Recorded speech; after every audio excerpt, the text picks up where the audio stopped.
ఇది all India పార్టీగా తెలుగుదేశం గుర్తింపు పొందిన ఆల్ ఇండియా పార్టీ అధ్యక్షుడిగా చంద్రబాబు గారు ఉన్నారు. మాకు ఇతర రాష్ట్రాల్లో కూడా బలం ఉంది, బలం ఉంది. అక్కడ నాయకులు కూడా అడుగుతున్నారు, మేము మళ్ళీ స్ట్రెంత్ అవుతాం, సపోర్ట్ చేయండి అని. చేస్తాం, పార్టీని బలోపేతం ఇతర రాష్ట్రాల్లో కూడా బలోపేతం చేసుకునే ఆలోచన చేస్తాం, తప్పకుండా చేస్తాం.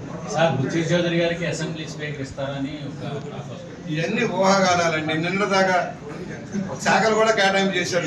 నేనేం చేస్తాను, నాకు రోజు శాఖ మంత్రి పదవి లేదు, శాఖలు కట్టి పెట్టేశారు. మీరు నేనేం చేస్తాను? నేను చెప్పారా?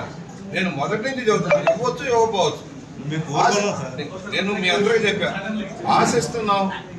ఆశిస్తున్నా తప్పు లేదు, ఇవ్వటం ఇవ్వకపోవడం వాళ్ళ నిర్ణయం అన్నావు. నేను అంతమించి ఏం మాట్లాడలేదు. నాకు ఇస్తారు గ్యారంటీ నేను చెప్పలేదు. ఇవాళ రాలేదని బాధపడి చింతించేది లేదు. పోరాడు రావాలని కోరుకుంటాను, నాకేం చింత లేదు.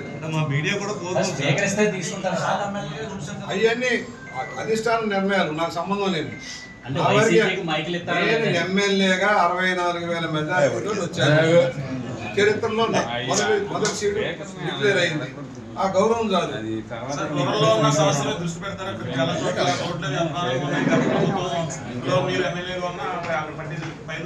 నాకున్న అనుభవాన్ని రంగరించి ప్రతి గ్రామం యూనిట్గా ఎక్కడెక్కడ సమస్యలు ఉన్నాయో, ఎక్కడ పెండింగ్ ఉన్నాయో రికార్డ్ చేసుకుంటాం. నాకు అలవాటు.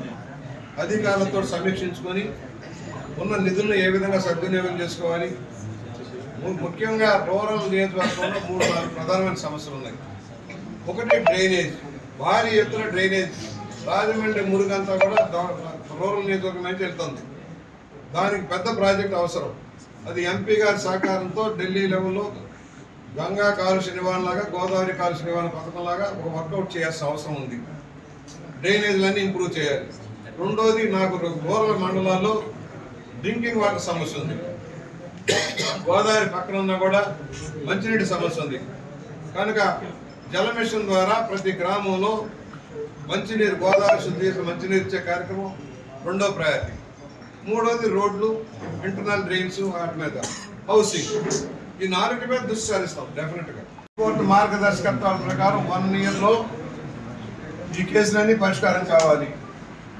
వేరే తప్పుడు ఆరోపణలతోటి తప్పుడు అఫిడవిట్ వేసి ఆపుతామన్నారు. ఇక ఆగదని నేను అనుకుంటున్నా. పాతది ఒకటి, కొత్తది ఒక ఎత్తు.